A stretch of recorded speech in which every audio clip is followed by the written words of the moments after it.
got so much fucking design on right now.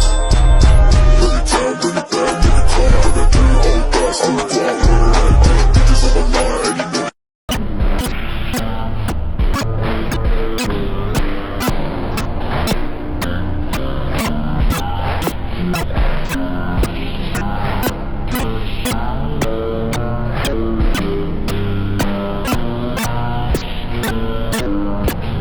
Assalamualaikum warahmatullahi wabarakatuh. Perkenalkan, nama saya Rahma Aulia Hanafi Zahra dari Prodi Manajemen Retail dengan NIM 240204040015. Pengertian harga pasar.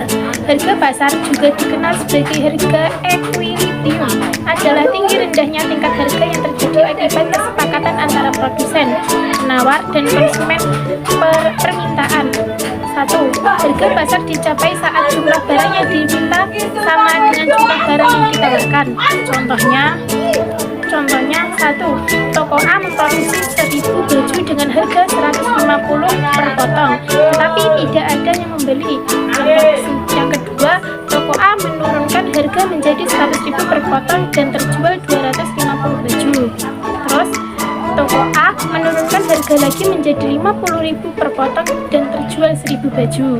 Pada harga 50.000, jumlah barang yang ditawarkan sama dengan jumlah barang yang dibeli, sehingga harga keseimbangannya adalah 50.000. Keseimbangan pasar juga bisa terjadi karena barang di pasar habis terjual ketika terjual. Yang kedua, proses terbentuknya harga pasar.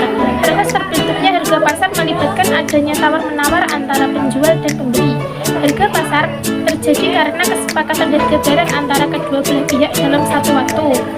Saat jumlah permintaan dan jumlah penawaran suatu barang sama, maka harga pasar telah tercapai. Adapun proses harga pasar dapat dijelaskan melalui tahapan-tahapan berikut. 1. Penentuan harga pokok. 2. Penentuan harga jual. 3. Penawaran dan permintaan. 4. Negosiasi. 5. Penentuan harga pasar. Berikut ini adalah beberapa hal yang perlu diperhatikan dalam proses terbentuknya harga pasar. 1. Harga pokok. Harga pokok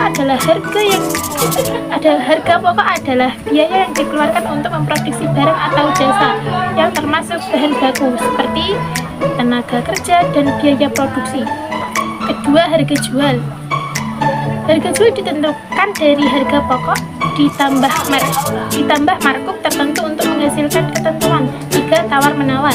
Pembeli cenderung menawarkan harga serendah mungkin, sementara penjual berusaha menawarkan harga setinggi mungkin. Keempat, harga keseimbangan. Harga keseimbangan atau harga pasar tercapai ketika jumlah barang yang diminta sama dengan jumlah barang yang ditawarkan. 5. Kurva permintaan dan penawaran. 3. Manfaat barang. Bagaimana barang tersebut memberi manfaat kepada konsumen. 4. Produk substitusi. Harga produk substitusi yang mirip. 5.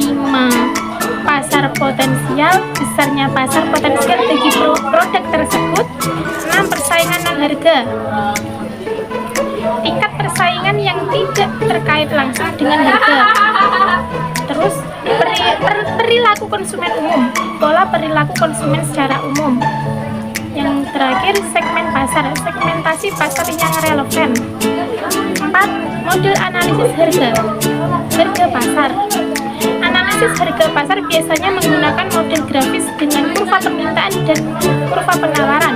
Kurva permintaan menunjukkan hubungan antara harga dan kwitansi yang diminta, sedangkan kurva penawaran menunjukkan hubungan antara harga dan kuantitas yang ditawarkan.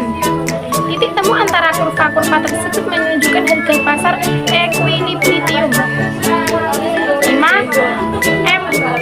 Implikasi teoritis. Dalam praktek ekonomi, teori permintaan, penawaran, dan harga pasar memiliki implikasi signifikan. 1. Harga pengapung. Produsen menerapkan harga awal yang tinggi untuk skimming laba, namun harga tinggi. Cara menawarkan harga menurut teori permintaan dan penawaran. Yang pertama, analisis permintaan. konsumen. Identifikasi preferensi konsumen. Pahami faktor-faktor yang mempengaruhi selera dan preferensi konsumen seperti kualitas, manfaat, dan daya beli mereka. Kedua,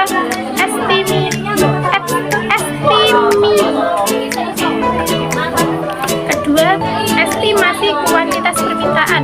Gunakan data histori atau survei untuk memperkirakan jumlah barang yang akan dibeli pada berbagai tingkat harga. Ini biasanya digambarkan dengan kurva permintaan yang menunjukkan hubungan terbalik antara harga dan kuantitas yang diminta. Dua, analisis penawaran. 1. Tentukan biaya produksi. Hitung semua biaya terkait produksi termasuk biaya bahan baku, tenaga kerja, dan overhead. Ini penting untuk memastikan harga yang ditetapkan dalam menutupi biaya dan memberikan keuntungan. 2. Estimasi kuantitas penawaran seperti permintaan. Analisis penawaran melibatkan menggambarkan kurva yang menunjukkan hubungan langsung antara harga dan kuantitas yang ditawarkan. Semakin tinggi harga, semakin banyak produsen yang bersedia menawarkan barang tersebut. Ketiga, menentukan harga keseimbangan. 1. Cari titik keseimbangan. Titik di mana kurva permintaan dan penawaran ketemu dalam harga keseimbangan atau equilibrium price. Di titik ini jumlah barang yang diminta sama dengan jumlah barang yang ditawarkan. 2. Pertimbangkan fleksibilitas harga. Jika kondisi pasar berubah, misalnya perubahan dalam biaya produksi atau preferensi konsumen, harga keseimbangan juga akan berubah. Produsen harus siap untuk menyesuaikan harga sesuai dengan dinamika pasar. 4. Strategi penerapan harga. 1. Metode penerapan harga berdasarkan permintaan. 1. Metode penetapan harga berdasarkan permintaan. Gunakan pendekatan ini untuk menetapkan harga berdasarkan seberapa banyak konsumen bersedia membayar. Ini melibatkan pengujian harga untuk menemukan titik optimal yang dimaksimalkan pendapatan. 2. Metode penetapan harga berdasarkan biaya. Tambahkan markup tertentu pada biaya produksi untuk menentukan harga jual. Pastikan markup ini cukup untuk menutupi biaya dan memberikan margin keuntungan. 3. Pertimbangan persaingan. Amati harga pesaing di pasar untuk memastikan bahwa harga yang ditetapkan tetap kompetitif tanpa mengorbankan profitabilitas. Sekian video dari saya, kurang lebihnya mohon maaf. Jangan lupa like, comment, dan subscribe. Wassalamualaikum warahmatullahi wabarakatuh. Bye.